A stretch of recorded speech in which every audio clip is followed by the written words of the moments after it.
جانتے ہیں کہ حدیث میں آتا ہے کہ اللہ تبارک و تعالیٰ نے سورہ فاتحہ جیسی صورت آسمانی کتابوں اور صحیفوں میں کسی میں نازل نہیں کی. نہ تورات میں ایسی صورت نازل کی، نہ انجیل میں ایسی صورت نازل کی، نہ زبور میں ایسی صورت نازل کی، نہ صحائف شیش میں ایسی صورت نازل کی.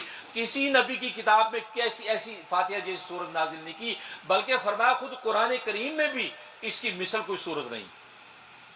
یعنی قرآن کریم میں بھی فاتحہ جیسی کوئی اور صورت نہیں. یعنی ایسی صورت ہے کہ اس ایک چھوٹی سی صورت میں، جس کو کہتے ہیں دریا بکوزہ، کوزے کے اندر دریا بند کر دیا، اللہ نے پورے قرآن کریم کے علوم و معارف کو ایک سورہ فاتحہ میں بند کر دیا. یہ کمال کر دیا. اس لیے فرمایا کہ یہ سورہ فاتحہ ایسی باکمال صورت ہے. اور وہ کیسے بند کر دیا؟ پتہ بھی تو چلے کہ اس میں کیا علوم و معارف بھر دیے کہ جو پورے قرآن میں. اصل میں بات یہ ہے کہ قرآن کریم میں 3 طرح کے انسانوں کا ذکر ہے اور 3 طرح کے علوم بیان ہوئے. اور وہ 3 طرح کے ویسے علوم ہیں کہ جو پہلے انبیاء کو جتنے علوم دیے گئے وہ 3 ہی طرح کے علوم دیے گئے تھے، اور تینوں طرح کے علوم اللہ تبارک و تعالی نے سورہ فاتحہ میں اتار دیے. اور 3 طرح کے انسانوں کا ذکر پورے قرآن کریم میں، بلکہ انبیاء اکرام علیہ الصلوۃ والسلام کی دعوتوں کے اندر جن جن انسانوں کو ذکر کیا گیا، دعوت دی گئی، وہ 3 ہی طرح کے انسان تھے. اللہ تبارک و تعالی نے ان 3 طرح کے انسانوں کا ذکر اس میں کیا.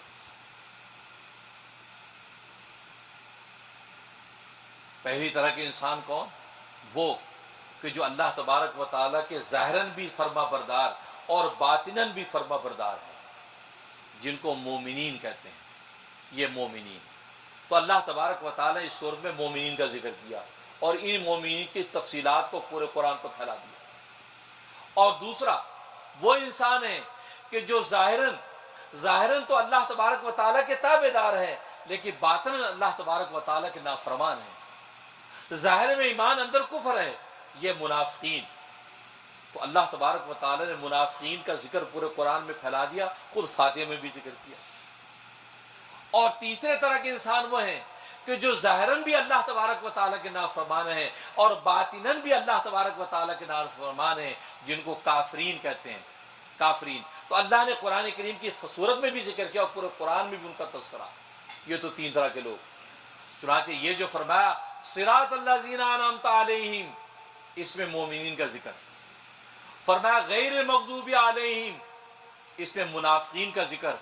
اور منافقین کو مغضوب علیہم اس لیے کہا کہ منافق زیادہ خطرناک ہے، اس لیے کہ وہ ظاہراً آپ کا دوست اور اندر سے آپ کا دشمن ہے. اندر سے آپ کا دشمن، منہ میں رام رام، بغل میں چھری.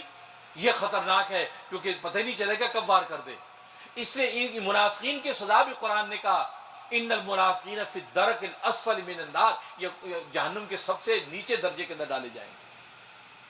اور اس کے بعد وللضالین جو کہا، وللضالین گمراہ ہیں، وللضالین میں کافرین کا ذکر. بس یہ اجمالی ذکر کر دیا. اب پورے قرآن میں ان 3 طرح کے طبقوں کا ذکر چل رہا ہے. کہیں کافرین کا ذکر، کہیں منافقین کا ذکر، کہیں مومنین کا ذکر، پھر ان کے انجام، پھر ان کے انعام، پھر ان کی دنیا کے اندر طرز زندگی، آخرت کے اندر ان کے انعامات، ان کی تفصیلات. یہ پورا قرآن سے بھرا ہوا ہے. اور 3 طرح کے علوم، اور یہ 3 ہی طرح کے علوم سارے انبیاء کو عطا کیے گئے. پہلا علم، علم شریعت. دوسرا علم، علم طریقت. تیسرا علم، علم حقیقت. یہ 3 علم کی قسمیں ہیں، علم شریعت، علم طریقت اور علم حقیقت. یہ تینوں علوم اللہ تبارک و تعالیٰ نے اس سورہ فاتحہ کے اندر ذکر کر دیے اجمالی طور پہ. اور پھر یہ علوم جو ہے پورے قرآن کریم میں ان تینوں طرح کے علوم کا ذکر کیا گیا. اسی علوم کی جزیات کو بیان کیا، علم شریعت، علم طریقہ اور علم حقیقت. تو انشاءاللہ اس پر گفتگو کریں گے اور یہ گفتگو جاری رہے گی. اللہ تبارک و تعالیٰ آپ حضرات کو قرآن کریم کے علوم اور انوارات سے مالا مال فرمائے، اور ہمیں بھی قرآن کریم کے لطائف و معارف کے حقائق سمجھنے کی توفیق عطا فرمائے.